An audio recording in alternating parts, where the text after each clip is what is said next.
আসলে কি বলতো, কিছু কিছু মানুষ থাকে যারা কোনো মানুষের সাফল্যতাটা সহ্য করতে পারে না।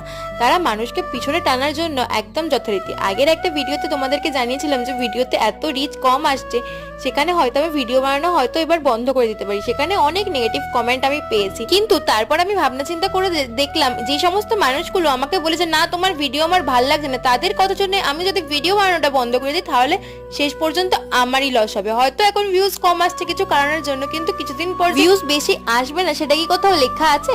তো সেই ভাবনা চিন্তা করি আমি আবারও কামব্যাক করলাম আমার ক্রাফটের ভিডিও দিয়ে। যেহেতু তোমরা আমার ক্রাফটের ভিডিও বেশি পছন্দ করো, তাই আজকে ক্রাফটের ভিডিও দিয়ে আবার নতুন করে শুরু করলাম। আর ভাবছি হোম ডেকোরেটিভ একটা সিরিজ করব, মানে সমস্ত কিছু ক্রাফটের ওপর। এটা আমার ফার্স্ট সিরিজই ধরে নাও। আর তোমরা কিছু মিষ্টি মিষ্টি কমেন্ট করে যাও আর আমাকে কিছু আইডিয়া দিয়ে যাও যে নেক্সট কি হোম ডেকোরের জিনিস আমি বানাবো। অনেকদিন তোমাদের কমেন্ট পড়ি না, এবার থেকে প্রত্যেকটা ভিডিও কমেন্ট করবো। আর হ্যাঁ, পুরোপুরি নেম প্লেটটা কেমন হলো সেটা দেখতে গেলে কিন্তু চ্যানেলটা সাবস্ক্রাইব করে